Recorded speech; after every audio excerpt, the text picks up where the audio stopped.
SLBC tunnel ప్రమాదంలో చిక్కుకున్న 8 మంది ఆచూకీని గుర్తించేందుకు చేపట్టిన రెస్క్యూ ఆపరేషన్ 8వ రోజు కీలక దశకు చేరుకుంది. టెన్నెల్ 120 మీటర్ల పొడవు 1500 టన్నుల బరువున్న టీబీఎంను ముక్కలుగా కోసిన నిపుణులు వాటిని పక్కకు తప్పించి ముందుకు వెళ్లారు.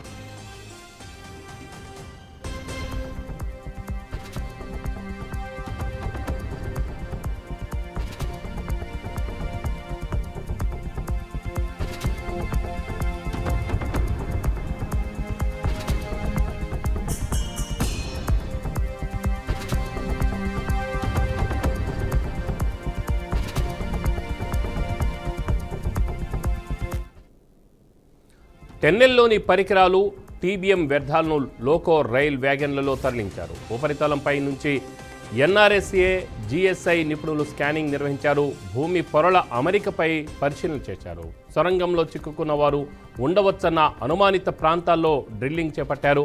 టెన్నెల్ దగ్గర 10 మంది ఫోరెన్సిక్ నిపుణులు ఉండాలన్న ప్రభుత్వ ఆదేశాలతో 4 ఉస్మానియా ఫోరెన్సిక్స్ నిపుణులు హైదరాబాద్ నుంచి టెన్నెల్ వద్దకు చేరుకున్నారు.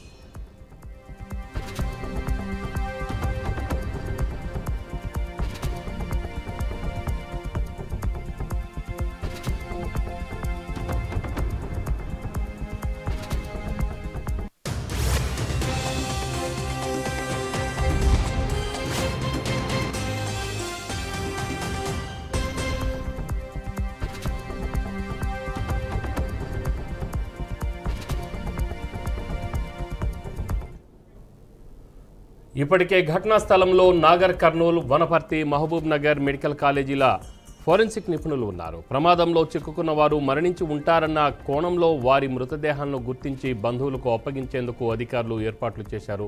ఇప్పటికే టెన్నెల్ వద్దకు మృతుల బంధువులు, కుటుంబ సభ్యులు చేరుకున్నారు.